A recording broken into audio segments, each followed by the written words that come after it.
So this is the first example we were discussing in the last lecture. तो अब देखो ये क्या करते हैं, स्टार्टिंग में तो आपने जो लिखना है वो सारा लिखना ही है. We are given the differential equation P of x is 0 क्योंकि इसमें वाई डैश वाली टर्म नहीं है, and Q of x is x square. So both of these are analytic for all x, particularly at x is equal to 0. Therefore x is equal to 0 is an ordinary point of number 1, so that solution in power series about x is equal to 0 exists. अब देखो जो step 1 है जिसमें ये लेके चल रहे हैं let y is equal to a naught plus a one x plus a two x square plus and so on be a solution of number 1. तो हम क्या करेंगे, let y is equal to ऐसे ना लिख के यहाँ पे देखो मैंने जो स्टेप 1 लिया है वहाँ पे मैंने क्या लिया, let y is equal to, मैं इसको लेके चलूँगी समेशन की फॉर्म में. Let y is equal to n goes from 0 to infinity a n x raise to power n be a solution of number 1. So बात तो एक ही है, कोई फ़र्क नहीं पड़ेगा उससे. उसके बाद टेकिंग डेरिवेटिव, आप चाहो तो इसको उनकी तरह फिर एक्सटेंड करके भी लिख सकते हो, चाहो तो लिख सकते हो, चाहो तो ना लिखो. देन y डैश डिफ्रेंशिएट किया आपने इसको, तो a n तो कांस्टेंट है, x raise to power n का डेरिवेटिव आ जाएगा n x raise to power n minus 1. But आपने ध्यान क्या रखना है कि यहाँ पे x की वैल्यू n की वैल्यू 0 से स्टार्ट थी. सो जो फर्स्ट टर्म है वो क्या है, अगर हम n को 0 पुट करेंगे तो x raise to power 0 is 1. So a N plus a naught plus a one x थी ना, प्लस एंड सो ऑन. अब जब आप डेरिवेटिव लोगे तो इसका डेरिवेटिव तो 0 हो गया और इसका डेरिवेटिव आएगा a1, यानी कि अब यहाँ पे जो an है वो a1 से स्टार्ट हुआ डेरिवेटिव लेने के बाद, ए नॉट वाली टर्म नहीं आ रही है. सो इसीलिए हम यहाँ पे n goes from 1 to infinity लिखेंगे. डेरिवेटिव लेने के बाद वहाँ पे हमारे पास था A N x raise to power N, A N constant, X raise to power N का derivative N x raise to power N minus 1. लेकिन डेरिवेटिव लेने से कॉन्स्टेंट टर्म क्योंकि ए नॉट खत्म हो गई है, तो यहाँ पे जो n goes from 0 to infinity था, डेरिवेटिव लेने के बाद n goes from 1 to infinity हो जाएगा. अब जब आप इसका फिर से डेरिवेटिव लोगे तो एन ए एन तो कॉन्स्टेंट है, x raise to power N minus 1 का डेरिवेटिव हो गया n minus 1 x raise to power N minus 1 n minus 2. अब देखो नेक्स्ट टर्म यहाँ पे होनी थी ना, इसका डेरिवेटिव लिया आपने a1, यहाँ पे आना था a2 एक्स स्क्वायर. डेरिवेटिव लेने के बाद a1 प्लस 2a2 एक्स. अब जब आप इसका फिर से डेरिवेटिव ले रहे हो तो a1 का डेरिवेटिव आ गया 0. तो अब आपकी जो टर्म है वो a2 से शुरू हो रही है. सो यहाँ पे आएगा n goes from 2 to infinity. तो जब आप डेरिवेटिव लोगे तो साथ में आपकी समेशन जो है वो 0 से इन्फिनिटी, then 1 to infinity and then 2 to infinity आएगी. अब क्या किया हमने, स्टेप 2 क्या था वहाँ पे, substituting these values in number 1. तो ये हमारी डिफरेंशियल इक्वेशन थी. सो वाई डबल डैश की ये वैल्यू यहाँ पे सब्सटीट्यूट कर दी मैंने, y double dash plus x square times y, ये एक्स स्क्वायर टाइम्स वाई की वैल्यू पुट कर दी. यहाँ पे n goes from 0 to infinity है, ठीक है. गलत. So this is equal to 1 plus x square. Next step में क्या हुआ, n गोज़ फ्रॉम अगेन, ये तो ऐसी ही रहेगी टर्म, यहाँ पे 2 लिख लो, ये गलती से मैंने 0 लिखा हुआ है. So this term is as it is summation n goes from 2 to infinity n n minus 1 a N x n minus 2. यहाँ पे क्या हो जाएगा, ये जो एक्स स्क्वायर है इसको मैं अंदर ले गई, तो ये बन गया A N x raise to power n plus 2. ठीक है. सो ये मैं आपको बता रही हूँ, यहाँ पे ये n गोज़ फ्रॉम 0 है, ये this is 0. let's write it properly. n goes from 0 to infinity. So यहाँ पे क्या बन गया, ये n goes from 0 to infinity, ये x स्क्वायर इसके साथ किया तो x raise to power n plus 2 आ गया, is equal to 1 plus x square. So अब मैं आपको बताती हूँ कि हम ऐसा क्यों लिख रहे हैं. अब क्या किया मैंने, नेक्स्ट स्टेप में इसको एक्सपैंड किया. Now n goes from 2 to infinity है, तो आप यहाँ पे n को 2 पुट करोगे, n को 2 पुट करोगे तो 2 इंटू 2 माइनस 1 इज़ 1, n की जगह 2 एक्स रेज टू पावर 0, तो ये बन गया 2a2. फिर आप यहाँ पे n को 3 पुट करोगे तो 3 into n minus 1 is 2 a3x आ जाएगा, ये आ गया 6a3x. उसके बाद आप n को 4 पुट करोगे इसी में ही, जब n को 4 पुट करोगे तो 4 into 4 minus 1 is 3 a4x, 4 minus 2 is 2, तो ये आ गया आपके पास 12a4x²। सो आपने कहाँ तक एक्सपैंड करना है, जब तक हमारे पास x² वाली टर्म नहीं आ जाती। तो आपको x² वाली टर्म मिल गई। अब आपने लिखनी है nth टर्म। तो अब आप देखोगे ये जो nth टर्म हम लिखते हैं, ये अब इसकी हेल्प से लिखना इजी होता है। ये यहाँ पे मेरी मिस्टेक है कि यहाँ पे n goes from 2 to infinity आता है। सो अब देखो, जब मुझे nth टर्म, अब मुझे x⁴n का कोफिशिएंट लिखना है, तो यहाँ पे क्या है, यहाँ पे है x⁴n-2।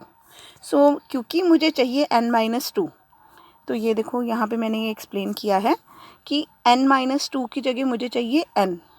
तो इसका मतलब मैं n की जगह, ये -2 को उधर ले गए, तो मैं n की जगह n+2। यहाँ पे जब आप n की जगह n+2 कर दोगे इस पूरे में, तो आपको x⁴n का कोफिशिएंट मिलेगा।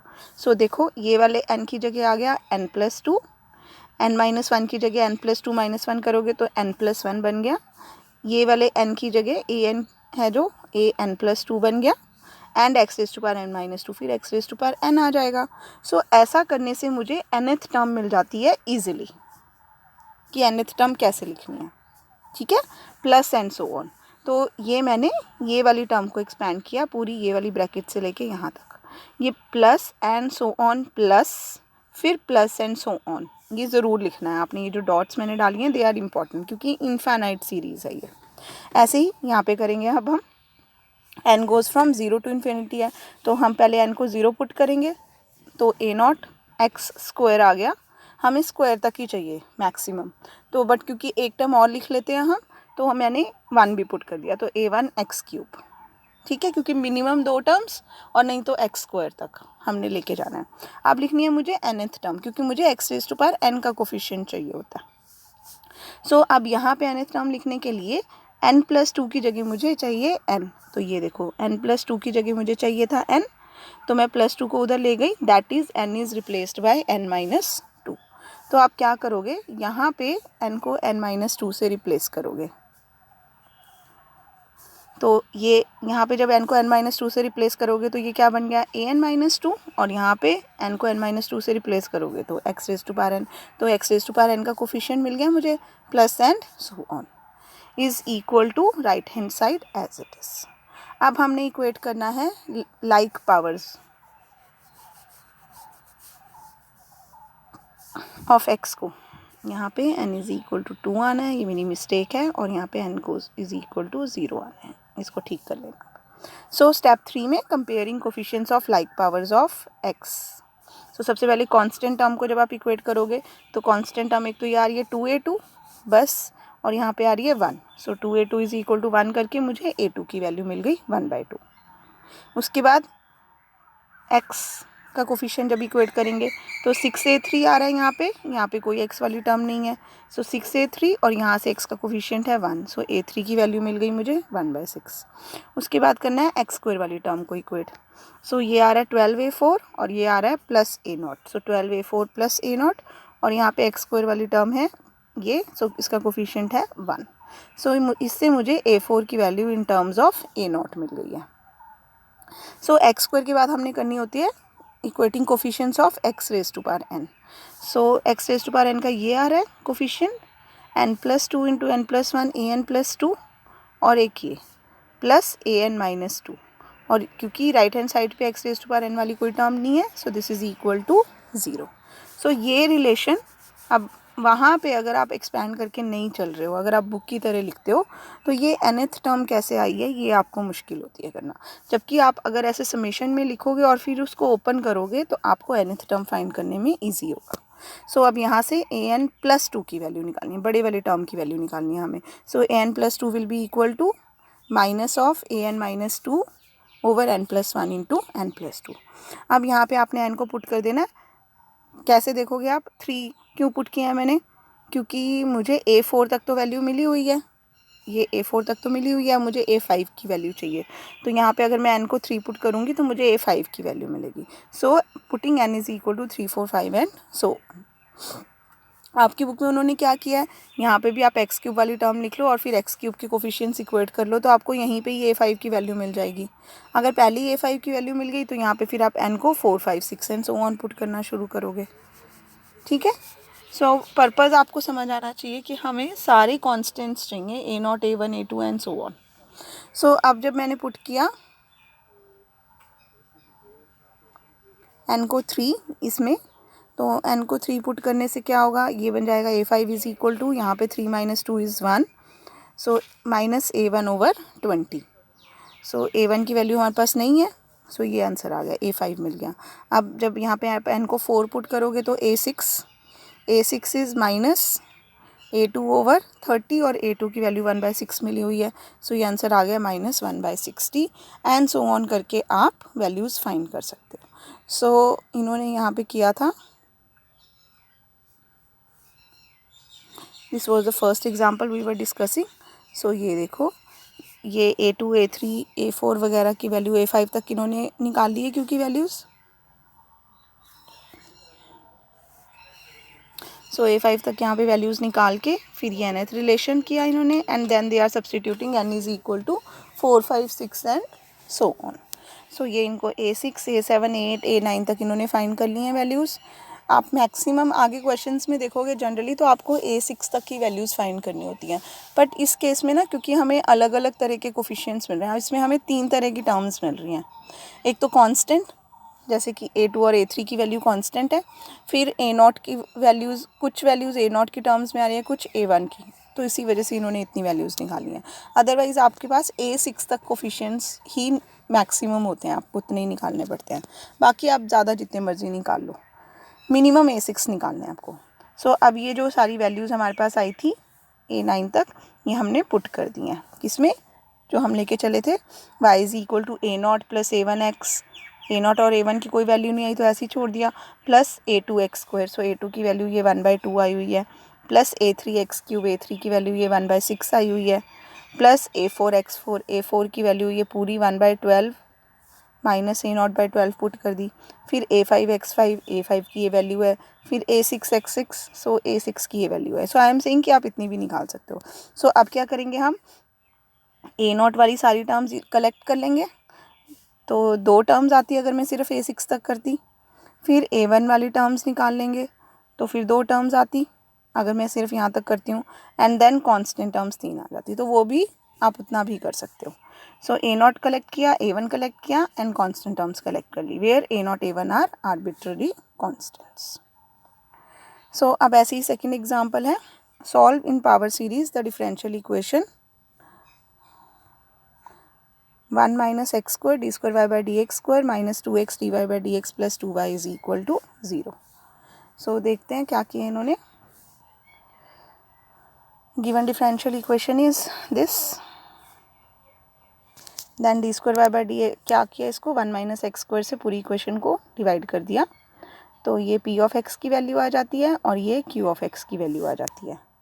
सो आप देख रहे हो यहाँ पे clearly x is equal to 0 पे px भी एग्जिस्ट करता है और qx भी एग्जिस्ट करता है. So both these functions being coefficient of polynomials are analytic at all points except x is equal to +-1. So x is equal to +-1 पे ये एग्जिस्ट नहीं करते. So x is equal to +-1 are the singular points, regular singular points, but x is equal to 0 पे तो analytic है, तो 0 is the ordinary point. तो हमने सॉल्यूशन जो निकालना है वो x इज इक्वल टू 0 के अबाउट. हमारी पहली कोशिश यही होगी कि हम x इज इक्वल टू 0 पे ही को चेक करेंगे कि क्या वो ऑर्डिनरी पॉइंट है या नहीं, और अगर वो ऑर्डिनरी पॉइंट है तो हमने उसी पे निकालना है, unless something else is mention in the question. So x is equal to 0 is clearly an ordinary point. So but I was saying कि ये y को सिंपली ऐसे लेके चलते हैं, let y is equal to this dy/ dx d² y/ dx², और फिर ये वैल्यूज़ यहाँ पे सब्सटीट्यूट करते हैं ऐसे, ठीक है. सो मुझे ऐसा लगता है कि अगर आप ऐसे लिखोगे तो nth टर्म कैसे लिखी है उसमें थोड़ी सी मुश्किल होती है. अगर आपको समझ आ जाता है कि इन्होंने nth टर्म कैसे लिखी है तो आप ऐसे ही कर सकते हो. अदरवाइज़ देखो मैंने सॉल्व किया इस क्वेश्चन को अगेन समेशन में लिख के, समेशन में लिखने से मुझे nth टर्म लिखने में ईजी होता है.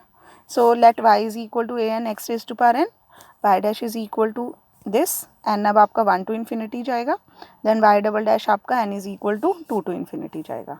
सो ये y डैश और dy by d dash y dash and y double dash की वैल्यूज हम इसमें सब्सटीट्यूट कर देंगे। ऊपर जो कुछ लिखा हुआ है आपके सॉल्यूशन में वो सारा कुछ आपको लिखना है, मैंने सिर्फ यहाँ कैलकुलेशंस करके दिखाई हैं। सो ये वाई की वैल्यू यहाँ सब्सटीट्यूट की सॉरी वाई डबल डैश की वैल्यू सब्सटीट्यूट की, -2x इंटू वाई डैश की वैल्यू सब्सटीट्यूट की, प्लस 2 टाइम्स वाई की वैल्यू इज इक्वल टू 0। अब नेक्स्ट स्टेप में मैंने क्या किया, इस पूरे को एक बार 1 से मल्टीप्लाई किया तो n(n-1) an(x(n-2) आएगा और फिर -x² से, सो माइनस बाहर और ये जो है ये फिर x⁻n n-1 an as it is और ये बन गया x⁻n -2 बाहर ही है, ये x को अंदर ले गई तो n an x⁻n बन गया, +2 summation n goes from 0 to infinity an x⁻n is equal to 0।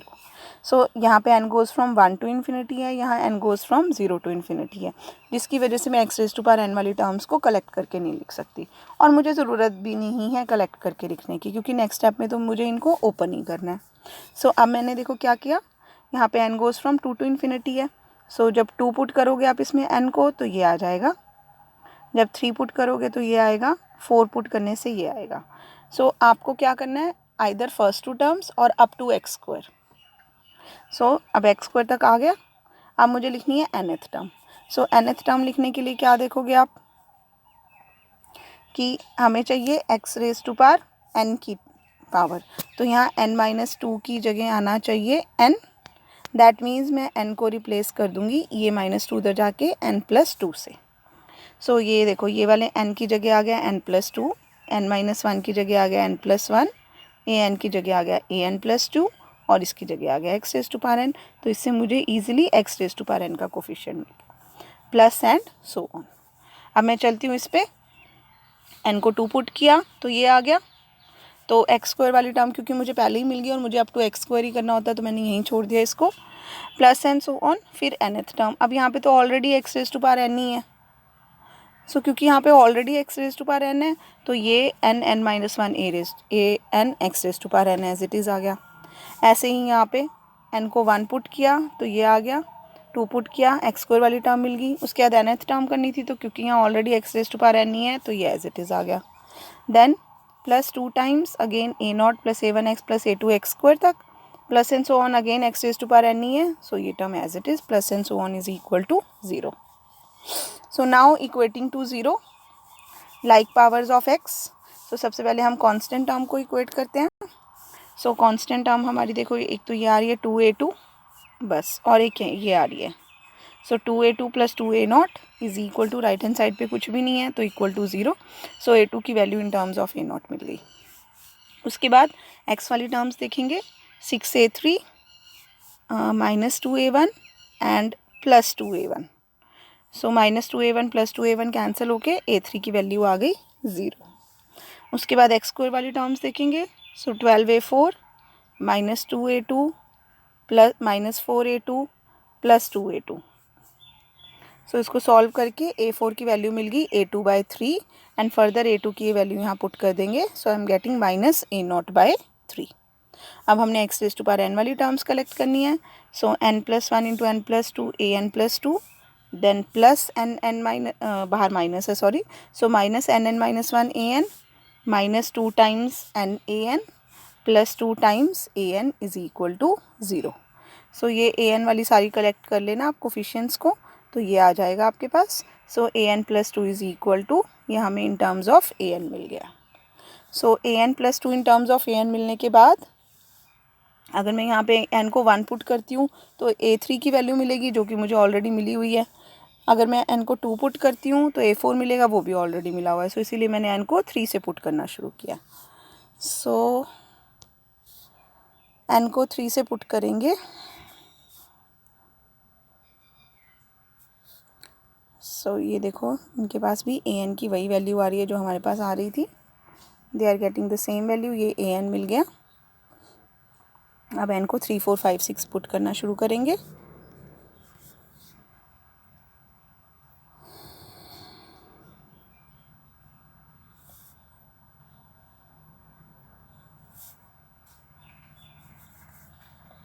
ये क्या हुआ, सो n को जब इन्होंने पुट किया 3,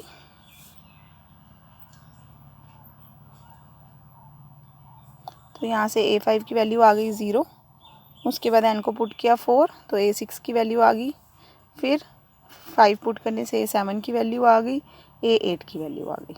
So putting these values of ai's in the required, we get the required solution as y is equal to a0 plus a1x plus a2x square, उस a2 की value है minus a0 plus a3x cube, a3 0 आ रहा था, plus a4x4, a4 की value minus a0 by 3 plus a5x5 फिर 0 plus a0 x raise to power 6, sorry a6 x raise to power 6, a6 की value minus a0 5 plus and so on.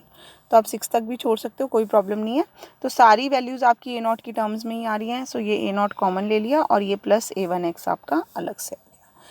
So where a0, a1 are the arbitrary constants and this is the required solution. So ये दो examples मैंने आपको पूरे अच्छे से solve करके दिखाए हैं. अब बाकी एग्जांपल्स आपने ऐसे ही कुछ सॉल्व करके देखने हैं. थर्ड एग्जांपल है find a power series solution in powers of X.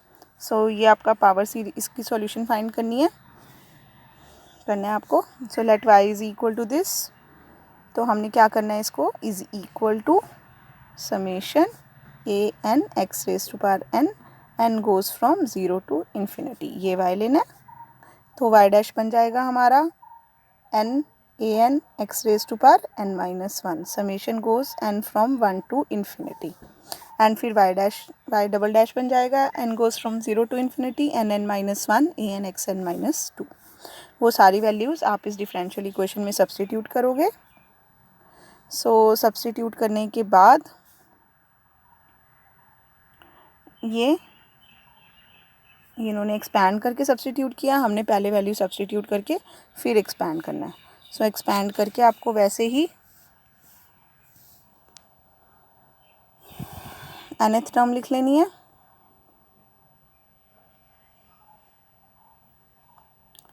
So a2 आ रहा है इनके पास, a2 is equal to a0. ये कांस्टेंट टर्म्स को इक्वेट किया, ये x की पावर को, देन ये x स्क्वायर को एंड देन x क्यूब को. तो इन्होंने यहाँ पे a5 तक की निकाल के छोड़ दिया. इन्होंने यहाँ पे nth टर्म निकाली ही नहीं है क्योंकि x क्यूब को कर रहे हैं ये. तो आपकी मर्ज़ी, अगर आप बिना nth टर्म निकाले ऐसे ही करना चाहते हो. एक्चुअली क्या था, जो हमारा सेकंड एग्जांपल था, इसमें आपने देखा था कि आपके पास काफ़ी टर्म्स जो है, कोफिशिएंट जो हैं वो ज़ीरो थे. a5 ज़ीरो था, a3 ज़ीरो था, a7 ज़ीरो था. तो बेसिकली ऑड कोफिशिएंट सारे ज़ीरो आ रहे थे, जिसकी वजह से हमें ज़्यादा वैल्यूज़ निकालनी पड़ रही थी. I hope the concept is clear to you. What I am trying to say is I am just repeating it कि इस क्वेश्चन में थर्ड एग्जांपल में इन्होंने यहाँ पे nth टर्म नहीं निकाली है. इनफैक्ट ये जो जब हम एक्सपैंड करके लिख रहे हैं तो ये एक्स क्यूब तक एक्सपैंड कर दिया इन्होंने सारी टर्म्स को, जिसकी वजह से जब ये एक्स क्यूब तक के कोफिशिएंट्स इक्वेट कर रहे हैं तो इनको a5 तक की वैल्यूज़ मिल गई हैं और वो a5 तक की वैल्यूज़ यहाँ पे सब्स्टिट्यूट करके इन्होंने इतना ही आंसर फाइंड कर दिया. तो मैंने आपको यही बोला है कि आपको मैक्सिमम 6 टर्म्स चाहिए फाइंड करने के लिए. अगर आपके पास सिंपली बिना nth के, बिना a n की वैल्यू फाइंड किए, that is without equating the coefficients of x raise to power n, आपको 6 कोफिशिएंट्स मिल जाते हैं, तो बेशक आप मत निकालो nth की वैल्यू, a n की वैल्यू. ठीक है, बट आगे जाके आप देखोगे कि आपको nth टर्म जो है वो फाइंड करनी ही पड़ती है. सो नेक्स्ट है example number 4. Solve in power series the differential equation. अब यहाँ पे हमें दिया हुआ है d square Y by D x square plus x d Y by D x plus y equal to 0. So again clearly x is equal to 0 is an ordinary point, so solution exists about origin. so यहाँ पे भी इन्होंने y की value अब ये 4 तक expand कर रहे हैं. So D Y by D X cube तक आ गया, D square Y by D x square square तक आ गया. फिर ये वैल्यूज़ इन्होंने सब्स्टिट्यूट कर दी हैं. वैल्यू सब्स्टिट्यूट करके x से अंदर मल्टीप्लाई करेंगे d Y by D x वाली टर्म को. देन इन्होंने कांस्टेंट टर्म इकट्ठा कर लिया, देन x के कोफिशिएंट्स इकट्ठे कर लिए, फिर x स्क्वायर के कोफिशिएंट्स इकट्ठे कर लिए हैं. ये देखो, ये जब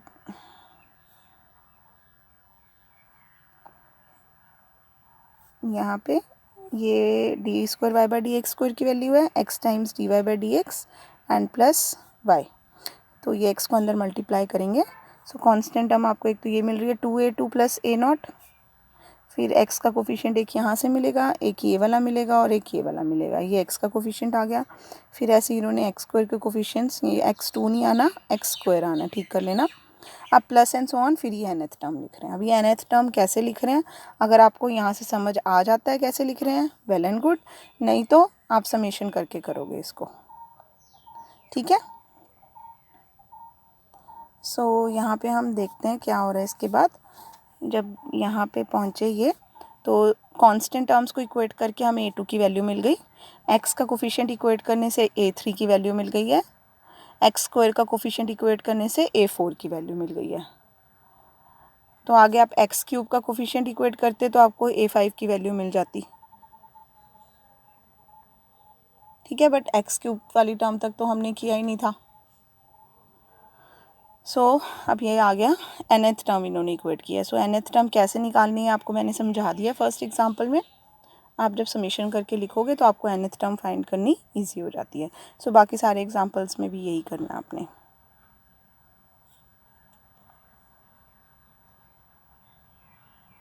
इसके बाद आता है हमारे पास example number 5। Solve Legendre equation 1 minus x square D square Y by D x square minus 2x D Y by D x plus mm plus 1 y is equal to 0 where m is any real or complex in power series about 0।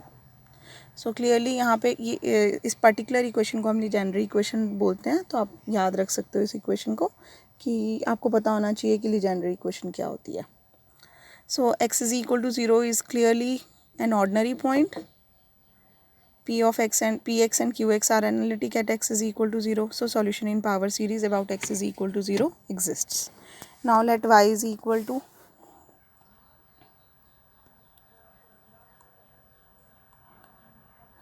I will suggest you कि आप इसको summation में लिखो। Let y is equal to this, dy by dx is equal to this, d square y by dx square is equal to this. So substituting these values in the Legendre equation, then equating to 0 the coefficients of various powers of x. So constant term को equate करने से यहाँ पे ये constant term है, इसको equal to 0 करने से हमें a2 की वैल्यू मिल गई। x वाली टर्म्स को करेंगे तो a1 की वैल्यू मिल गई। फिर एक्स स्क्वायर का कोफिशिएंट इक्वेट करेंगे इक्वल टू 0 तो हमें a2 की वैल्यू मिल जाएगी। उसके बाद इन्होंने निकाली है a4 की वैल्यू, एक्स क्यूब के कोफिशिएंट्स को इक्वेट करने से मिलेगी a4 की value. Then nth term. So अब आप nth टर्म कैसे निकालोगे इसमें बताओ। अगर आपको जनरलाइज करना आ जाता है इनकी तरह तो ठीक है, आप कर लो, नहीं तो I will suggest you the same कि आप यहाँ पे अब आप खुद करके देखो पहले इसको क्वेश्चन को, कि हमने क्या बताया मैंने आपको, ये है ना आपके ऐसी क्वेश्चन। सो हम लिखेंगे 1 minus x square summation n goes from 2 to infinity n minus 1 an x raise to power n minus 2 minus 2x summation n goes from 1 to infinity, d Y by D x की value होती है n an x raise to power n minus 1 plus m plus 1 into y क्या है, summation n goes from 0 to infinity an x raise to power n is equal to 0। ठीक है, अब हमने क्या करना होता है, इसको आप एक बार 1 से मल्टीप्लाई करोगे, ये 1 माइनस एक्स स्क्वायर है ना, एक बार 1 से मल्टीप्लाई करोगे और एक बार एक्स स्क्वायर से करोगे। सो जब आप 1 से मल्टीप्लाई करोगे तो आपके पास आएगा summation n goes from 2 to infinity, ये पूरी टर्म एज इट इज़ आ जाएगी ना, n minus 1 an x raise to power n minus 2, ये 2 है। ठीक है, फिर आप क्या करोगे, माइनस एक्स स्क्वायर से। तो जब आप माइनस एक्स स्क्वायर से मल्टीप्लाई करोगे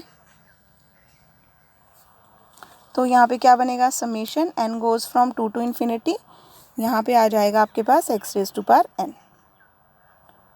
ठीक है, ये क्या है, summation n goes from 2 to infinity n minus 1 a n x raise to power n minus 2x। So यहाँ पे जब आप x से अंदर मल्टीप्लाई करोगे तो ये -1 हट जाएगा, आपके पास यहाँ पे सिर्फ x raise to power n बचेगा और ये वाली term as it is. So expand करके तो जो इनकी वैल्यूज़ आ रही हैं वही आ जाएंगी। nth टर्म देखनी है अब आपने कैसे आएगी। सो nth के कोफिशिएंट के लिए आप क्या करोगे, यहाँ पे क्योंकि x raise to power n minus 2 है ये, तो यहाँ से nth कोफिशिएंट निकालने के लिए n माइनस 2 की जगह n आना चाहिए। सो n माइनस 2 की जगह n आना चाहिए, तो एक मिनट मैं यहाँ लिख रही हूँ, n माइनस 2 की जगह n आना चाहिए, इसका मतलब n की जगह n प्लस 2 आना चाहिए।